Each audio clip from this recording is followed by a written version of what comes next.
જે bed ridden હોય કે જે ડાયપરે બદલવા પડતા હોય, ખવડાવવા પડતા હોય, બધાને અમે રાખશું. એના માટે મેડિકલ, પેરામેડિકલ સ્ટાફ, ડ્રાઈવર્સ, આયા એ બધા લોકોને રહેવાની વ્યવસ્થા સાથેનો એવો પ્રકલ્પ રામપર ગામ રાજકોટ પાસે શરૂ કર્યું છે.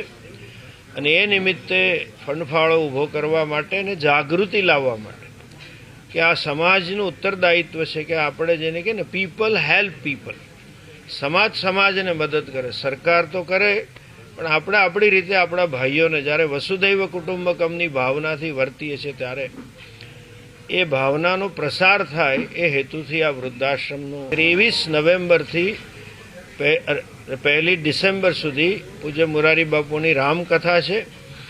સવારે કથા છે, એની સાથે સાથે સંસ્કાર ને સેવાના પ્રકલ્પો પણ છે. 25,000 બ્લડની બોટલ ડોનેશન લેવું એવી પણ આખું પ્લાનિંગ છે. અમારી તમામ માહિતીથી અપડેટ રહેવા માટે જોડાયેલા રહો S9 ન્યૂઝ સાથે.